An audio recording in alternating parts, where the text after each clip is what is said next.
Welcome, everyone. This is Erika, Bernando LaPallo's oldest grandchild, in fact, and today is a very, very special day. Thank you for joining me for commemorating and celebrating what would have been Bernando's 120th birthday. He was born in 1901 in Victoria, Brazil, in the state of Espírito Santo on August 17th. And he died on December 19th, 2015 in Tempe, Arizona. So he often would sort of toyed with the idea of living up until 120, and it was something that we talked about, fairly frequently as he got into his later years. And he would mention Methuselah, and he also had a mother who Maddie Carr lived to be 105. Yes, she lived to be 105. Either 105 or, my goodness, I never met my great-grandmother. It was either, I think it was 105. So he used to have this thing where he was like, I'm gonna beat her age. That was sort of a goal. So I remember when he got to 106 and 107, he was like, I made it. But then of course as he got older, then the idea of living even longer came into play. So I just want to welcome everyone who is coming on this live. I see Anna Tweedy is here. I see Lon Sutherland. I see, let me see. Oh, that's Lon. Hey, Lon. Yeah, wow, indeed. Chris Clark, Clara Canty. I just want to give people a little chance to arrive. And I just want to say that I am in good health. I shave my head because I like this look. So there's nothing wrong with me. I have like a lot of hair. But, with the pandemic and not being able to get to a hair salon on time, I decided to shave my head, and I found that I actually like it. I think it kind of shows my features off a lot. So I just want to say that, in case anyone is concerned about that. There's nothing to be concerned about. So I want to start off this celebration just by saying that I'm really glad you're here. Bernando's birthday parties were always a big deal.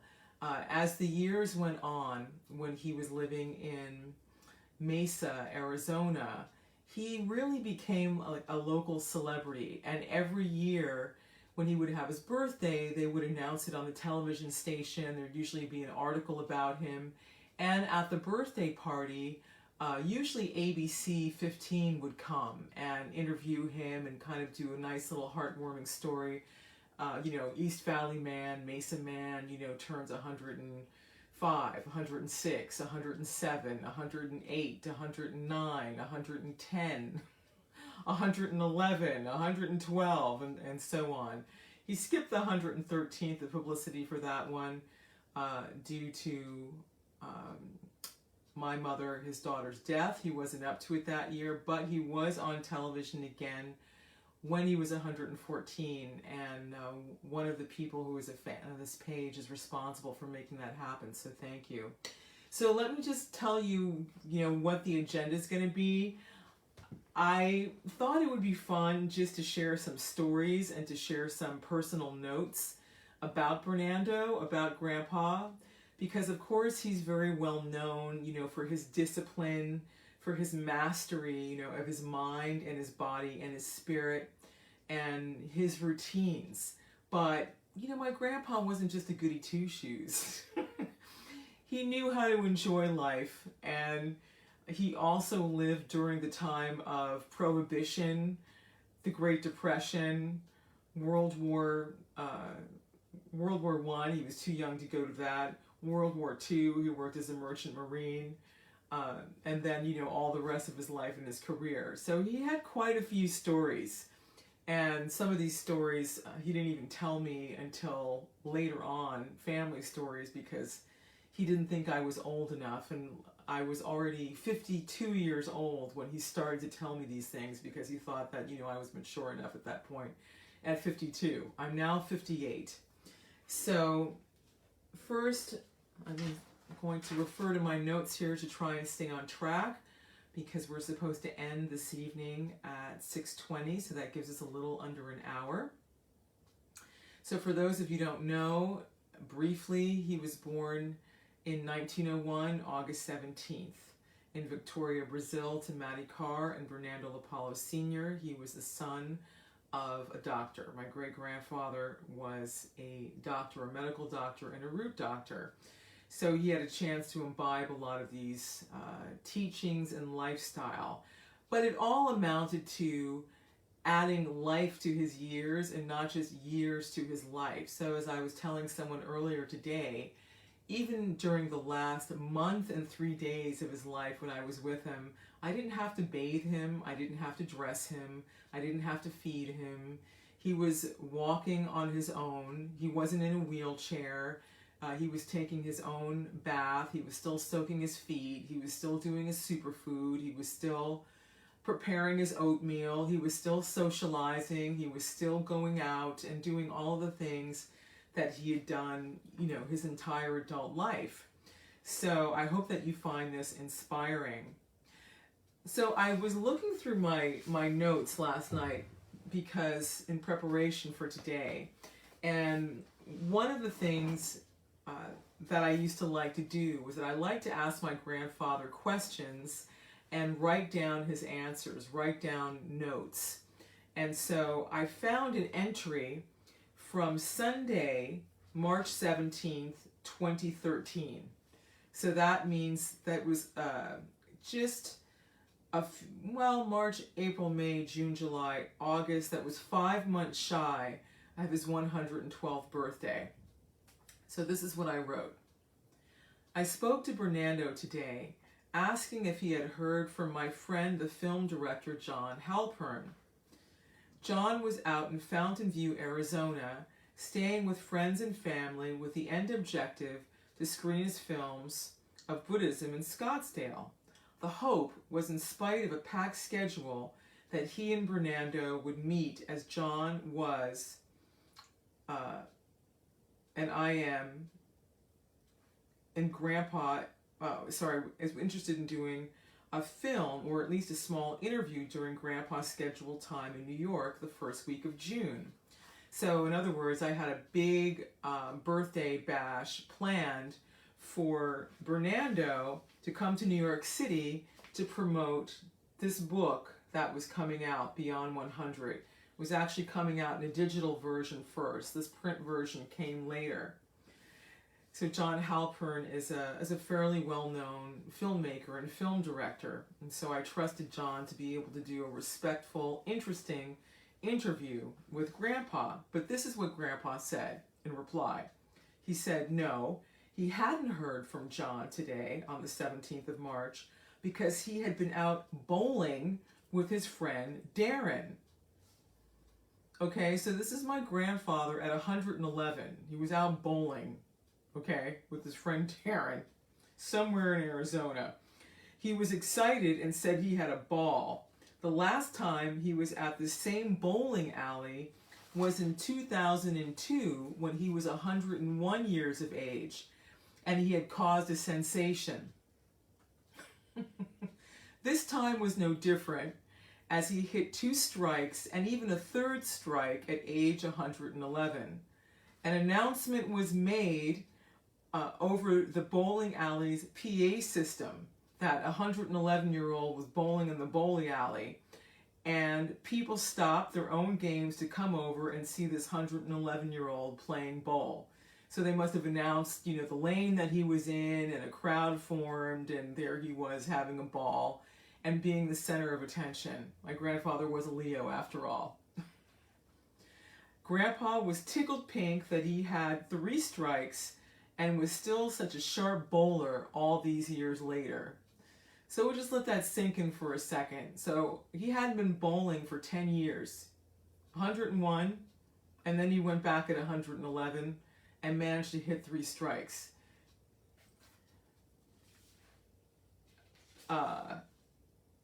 let me see. Then I go on to say, on Tuesday or Monday, John and Bernando spoke for an hour over the phone. The message I received from John in a word was, wow. Because I asked John, how did you talk to Grandpa? How was the conversation? And he just said, wow. This man's 100 and what? He's 111. Now, of course, I say now, if only John would follow Grandpa's advice. So I'm telling you this anecdote and this story that I wrote down so many years ago, just to demonstrate how important it is to follow a routine and a healthy regimen every day, as much as you can. Okay, some days might be a little sideways, but it's really important to find the time to take care of your mind and your body and of course your spirit, because you can, of course, can take care of everything, sort of the physical on the outside, but if you also don't cultivate a positive mental attitude and take care of your spirit, then you're not going to be happy. So Bernando's daily habits, as you are probably familiar with by now, but it's always good to recap, was drinking plenty of water, getting adequate sleep, getting a good night's rest. He was a very solid sleeper, never overeating, daily exercise. He used to soak his feet every night. He also took cat naps. He worked hard. When he was a full-time working man, he was working in the culinary arts, or working as a merchant marine, or even working as a massage therapist, which means he was standing on his feet 6, 7, 8, 9 hours a day. If you've worked in the restaurant business, there's a lot of standing involved in that. So when I reflect on that now and think back on it, and how he didn't have any problems walking for, my goodness, over 100 years. He only used a cane, later on, because he thought it was a prudent thing to do in case the sidewalk was uneven and he lost his balance, because he used to say, if you break a bone over the age of 50, it's hard to heal. You may not heal, or it can take a very long time to heal. So he was always wise and prudent, about the way he approached his life, but he didn't let, this aging process get in his way of living his life to the fullest. So these are some practical things that he did in the process of aging gracefully to do that. So that was the fun bowling story. So I thought that I would share some other notes that I wrote in regards to Grandpa passing on some wisdom to me. And he was telling me that, this is what he told me. He said, Grandfather says there are 3 things important to take care of in the body: your feet, your eyes, and your colon. He was instructed this way from a very young age by my great-grandfather, Bernando LaPallo Sr., who himself was an MD. He said, give the feet, let me see if I can decipher my handwriting. I write like a doctor, not the best handwriting. Given the feet as they are bound up in shoes all day long.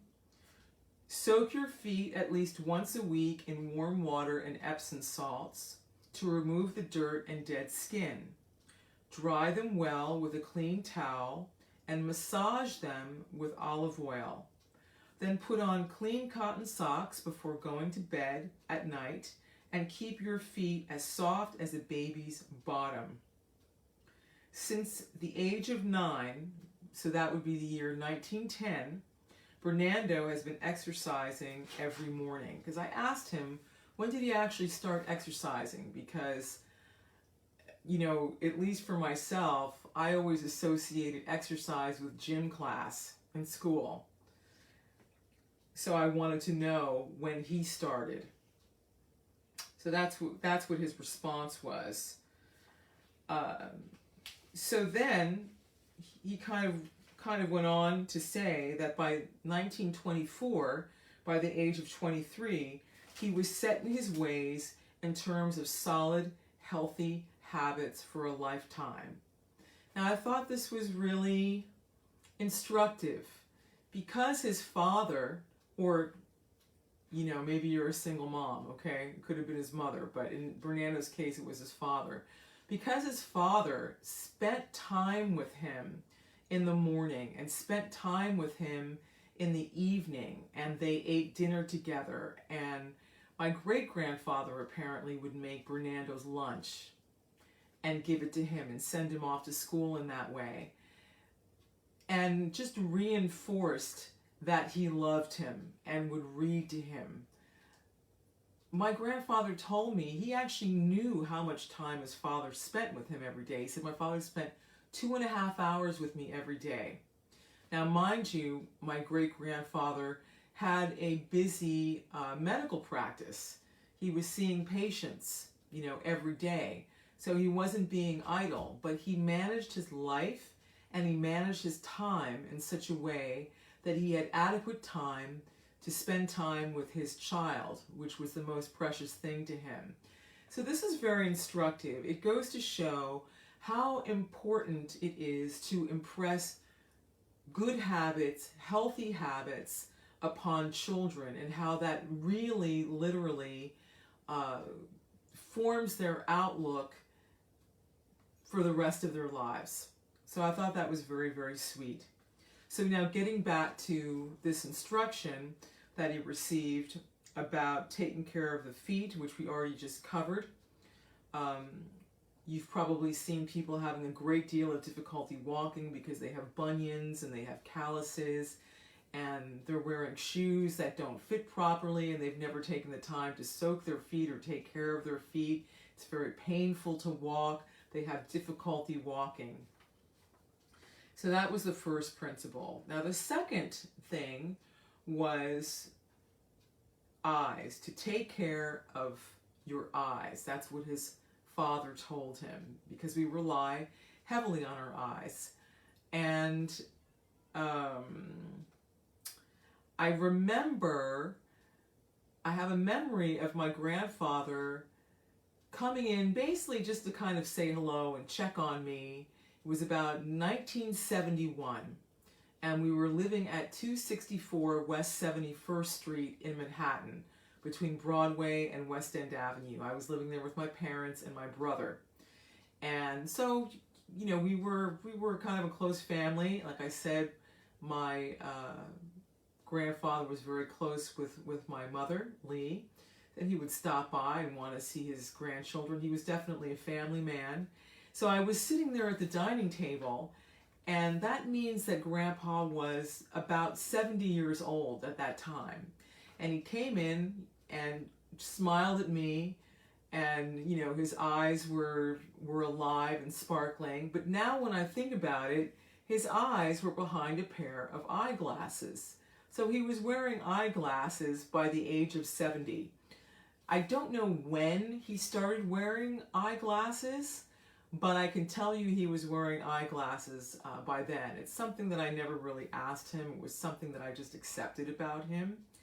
But he did mention to me later on that he loved to read, but that when he got to the point where his eyes were tired, he wouldn't force himself to keep reading the way people will do. He would just take off his glasses and say, it's time to give my eyes a rest. So my point is that in addition to having adequate light to read with and a pair of prescription glasses to read with, also he would stop reading when he felt fatigued. So this is something noteworthy about his habits. He never pushed himself beyond the beyond. It seems to me that there is a generation that kind of, well, he was special. I mean, he definitely was special. Not everyone had a father like he had. But I have noticed in older gentlemen, you know, gentlemen that are like in their 60s or 70s, that they have this sort of drive it into the ground mentality where they won't actually take care of themselves. So this is noteworthy, is that if you are driving a vehicle, and Bernando used to describe his body as being a vehicle, right, as being a car, and he even mentions that in his book, that you want to make sure that you have enough oil in it, that you have enough water in it, that you've got enough fluid in it so that it runs properly, right? Because you don't want to be in a broken down car. The other thing that he mentioned, of course, if you can guess, can you guess? Keep your colon clean. Keep your colon clean. So the feet, the eyes, and the colon. So this triggered this other memory that I have, and some other kind of fun lifestyle habits that I want to share with you. Also because it's August, we are at the end of summer, and it is melon season, right? What's in season right now?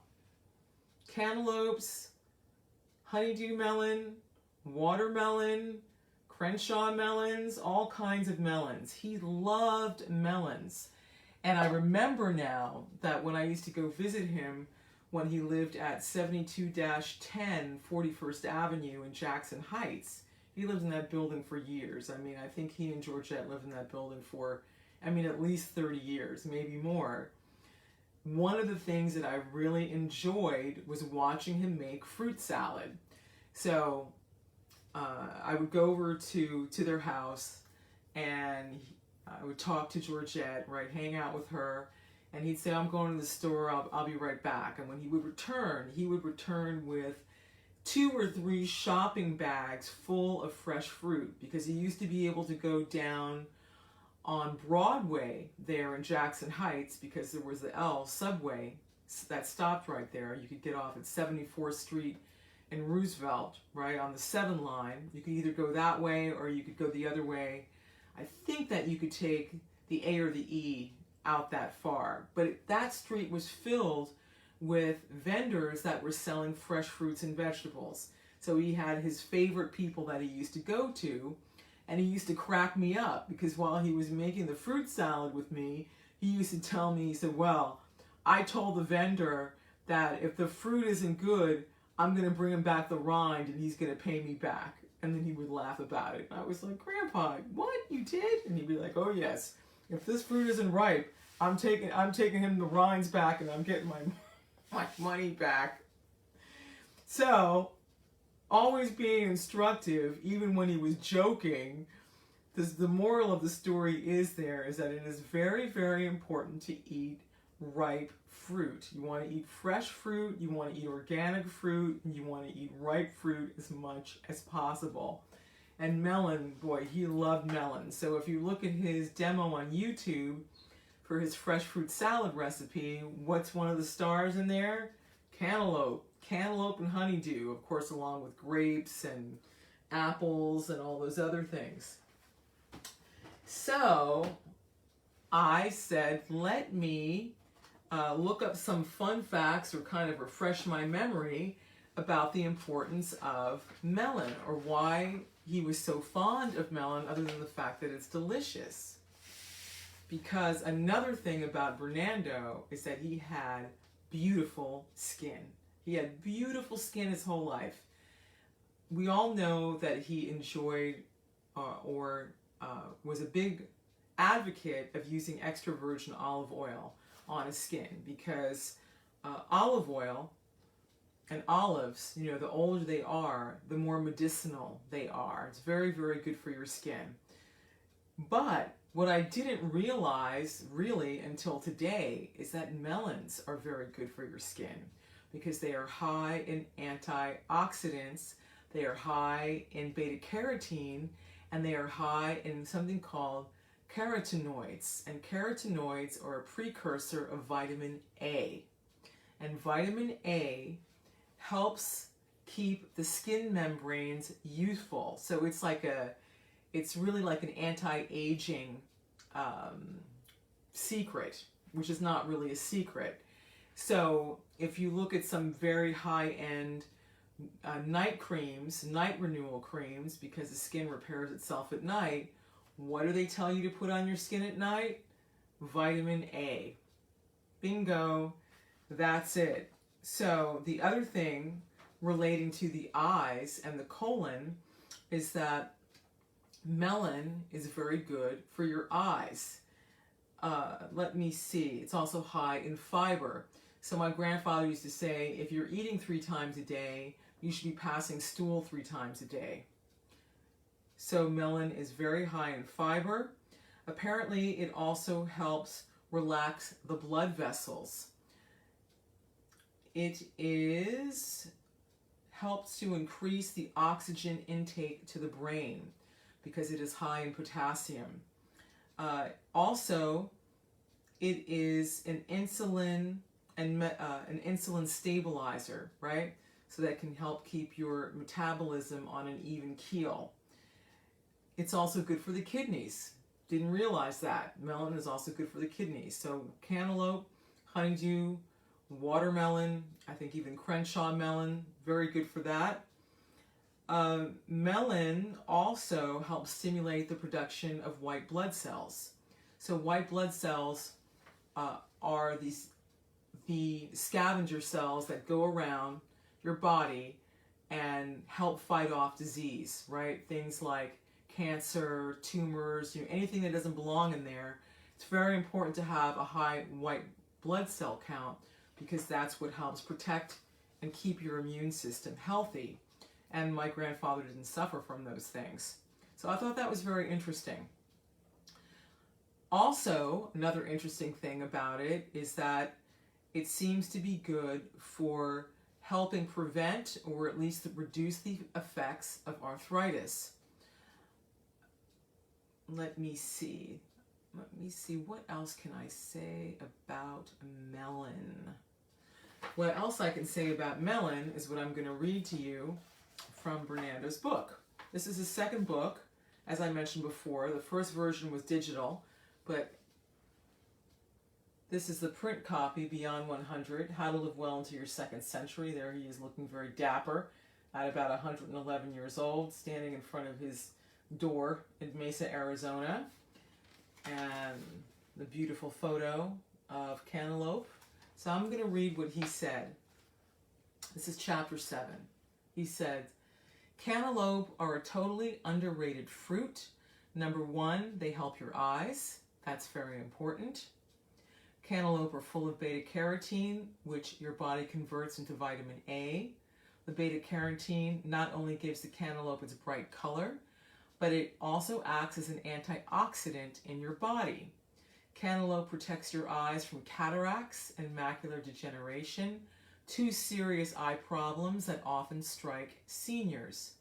Cataracts blind over 1 million people worldwide every year. Cantaloupe is a very important fruit, so if you're not familiar with it, try it. Your eyes are obviously very important. They are the only thing that visually lets you know what is going on in the world. Your eyes are the most important of your 5 senses. Just close them and try to do anything. Remember, he says, I am a living encyclopedia of information on health. Don't take your mind off health at any time. That's what life is all about. Okay, let me see who else is here. Lenora Thomas Morton is here. Lisa Larings is here. Faye Danko Fitzhugh. Hello, Faye. Oh, Lenore, you love the analogy. Wonderful. Thank you. Hey, Greg Scott. Hello. Tybor Taniksky, I hope I'm saying your name right, is watching. Thank you for being here. So that's all about that. So I just found that, his life was so well-rounded, His life was built on such solid principles that you can just see, how everything flowed together, right? There's nothing incongruous. Everything that he did, even his enjoyments, supported his good health. It's awesome. It's totally awesome. Okay. But I also, just for fun, wanted to share with you something about my grandpa that you probably didn't know. So my grandfather, he sort of had his favorite stories that he would tell us. A lot of those stories involved his time as a merchant marine during the Second World War. That's also how he got to travel to a lot of continents and see a lot of the world. He used to say he loved the ocean, he loved the sea, and he said it was a great way to travel and get paid for doing it too. And let me see, he started working on ships and cooking in his late 20s. Yeah, because he wanted to be a cook, he wanted to be a chef. And then he took a break because he realized he wanted to up his game. So he took a break and he actually studied in France in the Sorbonne. And that's where actually he met one of his longtime friends, Otto Bismarck Jr., I believe. And then went back to working, the ocean liners and all of that.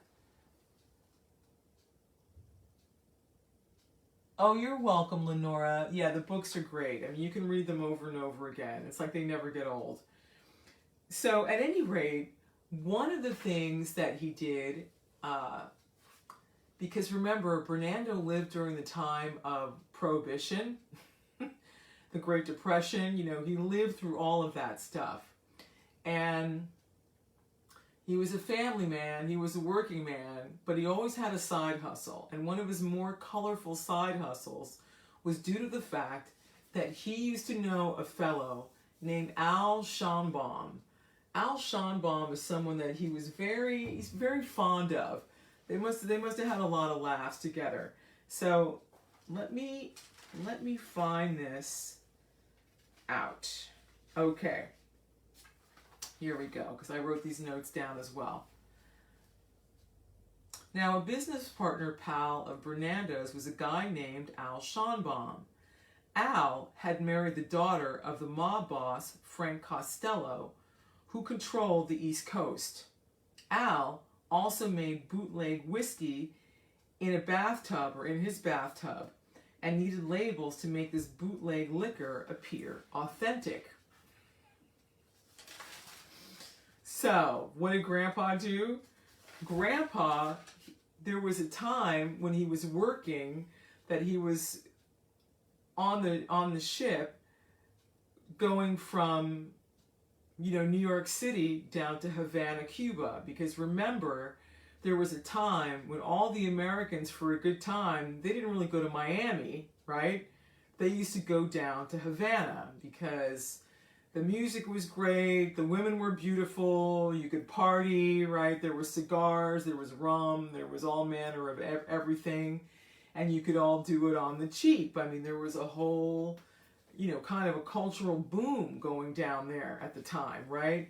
If any of you are old enough to remember, and of course I only know this from hearsay from my grandparents, from Georgette, but, back in the day, right, in the 50s, in Miami, that whole strip of hotels like the Fontainebleau and all those places, there were big bands that used to play down there during the season. So people would go down there for vacation.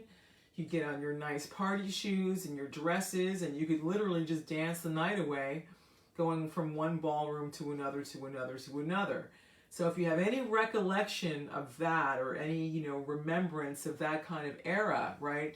That's what was going on in Cuba. That what was going on in Havana. So he was probably, I'm going to guess here, he was probably working on a boat that was, taking people down there to have a good time. And of course they'd have to eat. So he was preparing foodstuffs for them. So this gave him an opportunity to smuggle labels back to New York City. So, I don't know if any of you are, well, some of you are old enough to remember, right? Maybe you remember your grandfather, or maybe even your dad, putting on his socks, right, underneath his pants. So back in those days, there was almost kind of like a men's garter belt. It was something that would hold their socks up so their socks wouldn't fall down. It was kind of like kind of a strappy number, that would be around the calf. So my grandfather used to take these labels, right, and he used to put them underneath his pants, right, and hide them in this way in his pants legs, and they're pretty thin. So he used to come back with, you know, probably a couple hundred labels that way, and then give them to Al, right, and get paid for that. And I was like, Grandpa, really? So that's just a little fun for you, you know. I mean, my grandfather wasn't, you know, he wasn't a gangster himself, but in those days, you know, in Harlem or, you know, anywhere where there was big entertainment, right, and there was money to be made, the mob was involved in those interests, you know, alcohol, gambling, horse racing, casinos, you know, any of that type of thing. That's how they made money.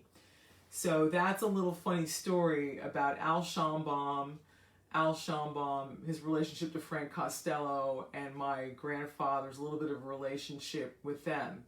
As a matter of fact, my grandfather used to cook for Frank Costello. He used to make crab cakes for him. That was Frank Costello's favorite dish, apparently, and the only one of my grandfather to touch it, and nobody else. That's when my grandfather was working at McGinnis's in Sheepshead Bay, New York. So if you look on the YouTube channel, Age Less, Live More, I did a little video there putting that story together again. And we were sitting in my grandfather's kind of dining room kitchen area in Arizona. I think we went there for his 108th birthday? I think it was his 108th birthday, and he just regaled us with stories. So you can go check that out, and that's pretty fun. Yeah, Frank Costello, interesting character. Yeah. Now, it is already 7 minutes after 8, so maybe I'm going to pause here and see if anyone has any questions. If anyone has any questions and you want to type a question into the comment box, let me know, because that's how I... Oh yeah, a very creative hustler. Oh yeah, he was. Yes, he was. I'll tell you another story. He told me he was in a foreign country. I don't know if he was in Cuba or where he was, but you know, he got off the boat, right? You get off the boat, and you know, you'd have like, you know, a day or two or whatever to have a break, right? Let off some steam. Although, you know, he went with, I guess he went with these guys. From the boat, some sailors who, big surprise, probably into gambling, and he found himself in the situation where these guys were shooting craps, right? I guess the sailors knew about some crap game that was going on, or an area where it was happening outside, and so, you know, he went along, right? He said that there was a dispute, right, about the money, and one of the guys that was gambling, who didn't agree, pulled out a gun, bam, bam, and just shot the guy who he didn't agree with, and took the money, and then rolled the body over and sat on the body and kept playing craps. I remember my grandfather, he said, I said to myself, oh Lord, I got to get out of here. So whenever there was like trouble or something like that, he, you know, he would find a reason, or he would find a way to remove himself from trouble in that situation. I mean, he saw a lot of things in his life. So that's another funny story. That's another funny story about Grandpa. Okay, he lived to tell the tale. Now, I wanted to close with, how do you get the books? Okay, if you go to the top of this Facebook page, Lenora, you will see a button underneath the, you know, the cover photo. There's a picture of Bernando standing there in a white suit, you know, waving. Underneath the cover photo, there's a little button that says Shop Now. So if you hit that Shop Now button, it's going to take you right to Bernando's website, his dedicated website, and it's going to take you right to the book book page where you can order the book or the books in whatever format that you want. They are in English, they're in Spanish, and in Portuguese, or I should say, Age Less, Live More, Achieving Health and Vitality at 107 Years and Beyond. That's available in English and Spanish. And then Beyond 100 is available in English, and it's also available in Portuguese. Now, I know people have been asking for it in other languages, but may I just say that publishing is, it's not the most profitable thing to be involved in. So, you know, these are things that I would like to get to, but I guess it's just going to take some more time. So I apologize for anyone who's wanted it in French or German, or maybe want to Beyond 100 in Spanish. You know, I have to hire someone, you know, to do the work. Costs so much an hour, and you know, as it is. But I'm happy to do it. You know, I'm happy these books are out there. He wrote these books for you. He was never really interested in writing any books, but so many people kept asking him that he realized that it was actually something valuable for people. So anyway, that's how you get the books. That was a long answer. Okay. So now I am going to conclude with chapter 17 from Beyond 100, How to Live Well into Your Second Century. This was a book that was published I published this book, the print version of this book, in his 114th year.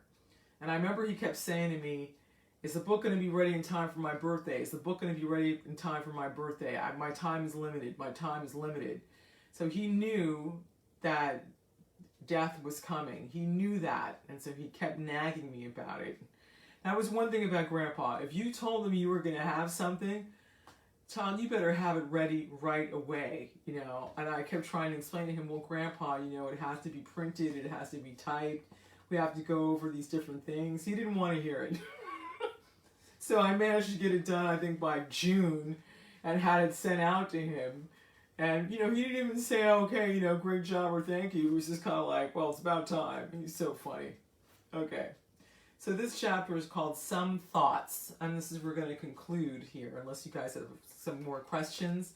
Oh, and I also have an announcement. I have an announcement to make, but if you read the notes, there is a new code for the 10% discount on first-time orders for Dr. Schultz's herbal formulas, and that is AFL New, AFL New. So I actually need to put the link here in the comments, or put them up top, but I just wanted to mention that before we run out of time. Okay.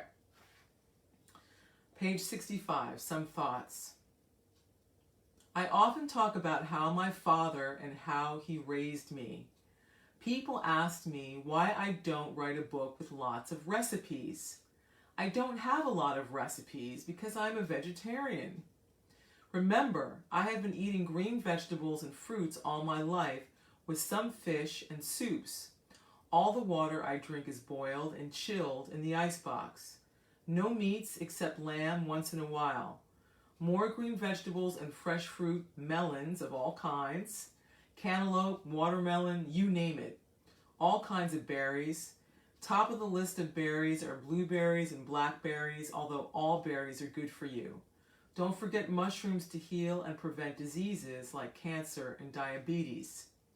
Everywhere I go, people ask me what my secret is, and I reply that it is no secret. Obedience and moderation. Usually people ask me to be more specific.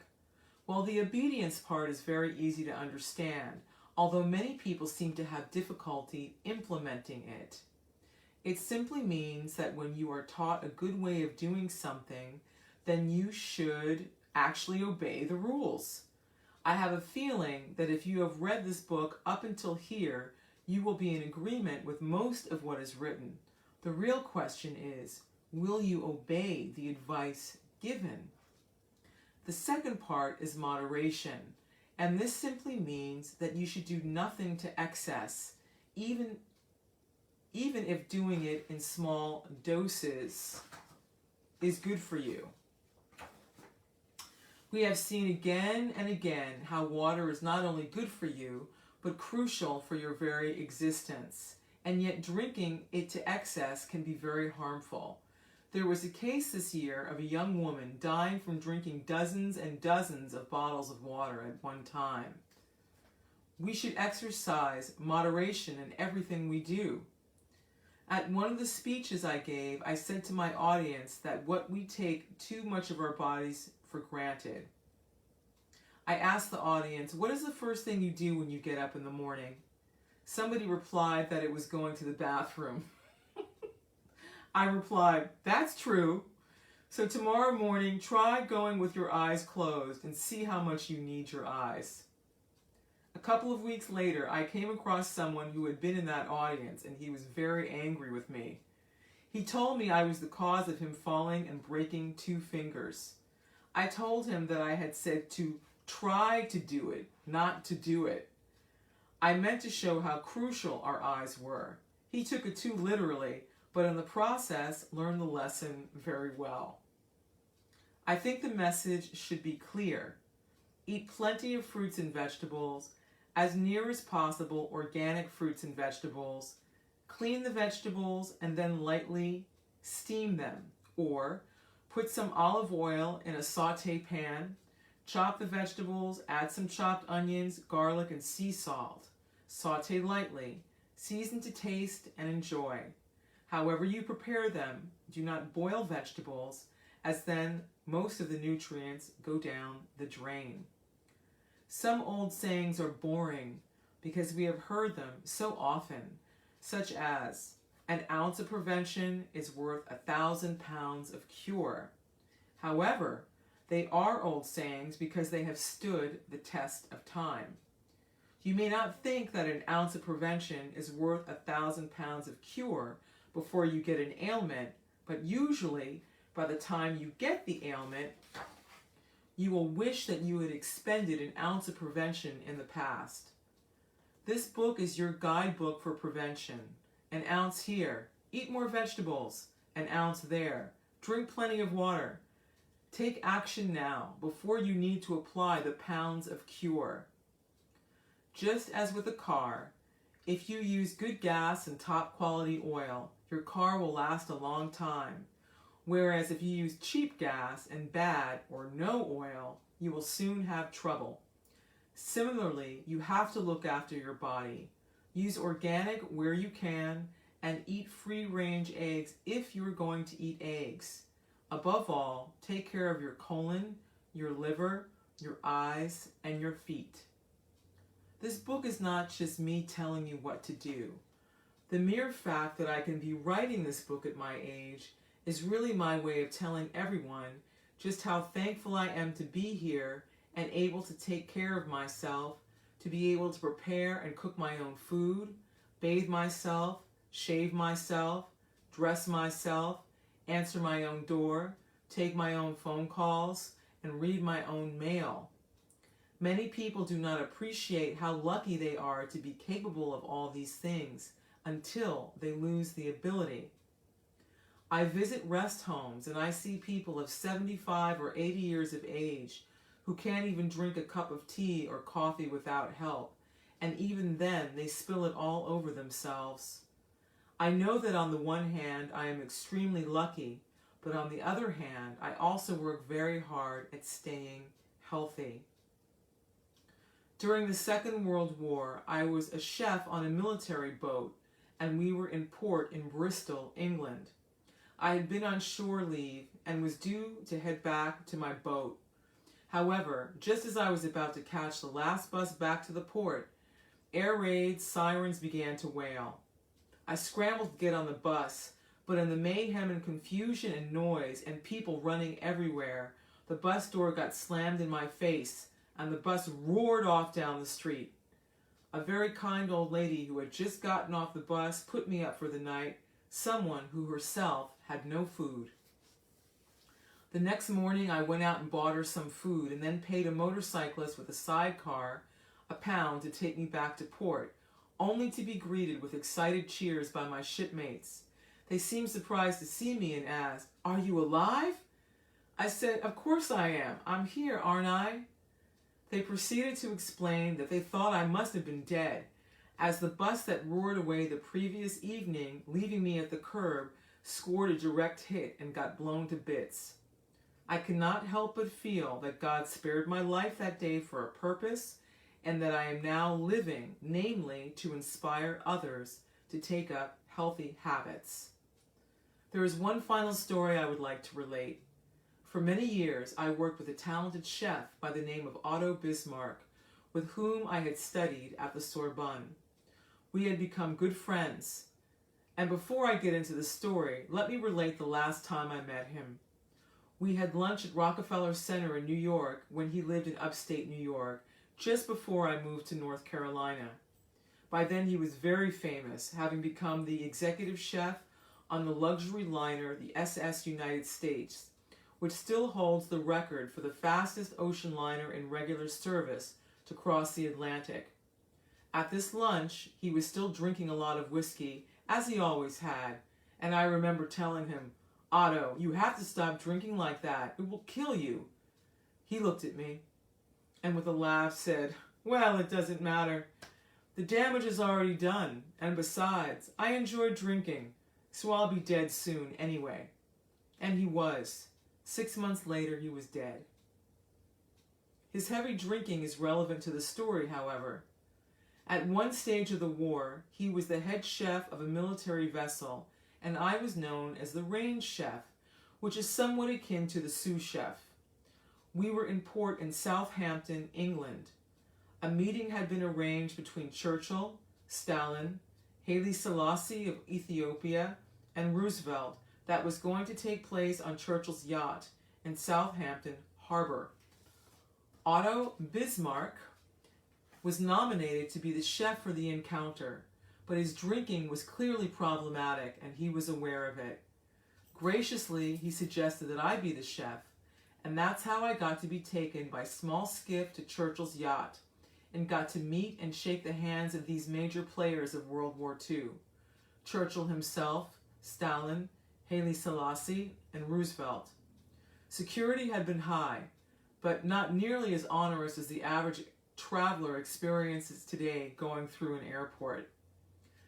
That day, I prepared lunch for them, and while I was merely a member of the staff on board, they still treated me with respect and took the time to talk with me. I distinctly remember them talking about how young I looked, even though I was barely 40. I guess I have always looked young for my age. Do I wish I had photos of the encounter? Of course I do, especially with the benefit of hindsight. At the time, however, it was just another job, and I have learned not to hold any grudges or have any regrets. Not having any regrets is part of my philosophy. I often hear elderly folk, they are the young ones in their 70s or 80s, rejoicing by saying that they have had a good life. Well, I rejoice by saying that I am having a great life. As they say, it ain't over till the fat lady sings, and with any luck, by following the simple advice in this book, people will not even be fat. I wish you all a life full of vigor, fun, adventure, vitality, curiosity, and most of all, good health. For without your health, you have nothing. So that was the excerpt from Beyond 100, How to Live Well into Your Second Century. This is Bernando's second book. There's some nice words on the back. And I'm going to conclude the 120th anniversary of Bernando LaPallo's birthday. He would have been 120 today. If you look, I'm trying to remember which YouTube video it is, but it's one of his cooking demos where I think he's making the green salad. I think it's that demo. And he's 109 there. And he says in it, "I'll probably be here 5 years later telling you the same thing, which was keep your colon clean by eating a lot of roughage." Now I thought about that. He said that at 109. I'll probably be here in 5 years telling you the same thing. 5 years later, he was 114, and 114 was the time that he made his grand exit. Interesting. You can do a lot of things, and you can do what you want when you take care of your mind, your body, and your spirit. You become very lucid. So I hope you found this inspiring. I'm going to go eat my dinner now. Made myself a fresh gazpacho soup. And thank you so much for being here with me.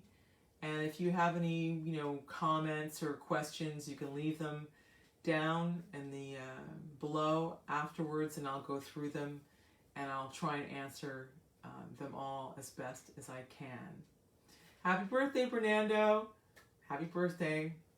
Bye bye, everyone. This is Erika signing off.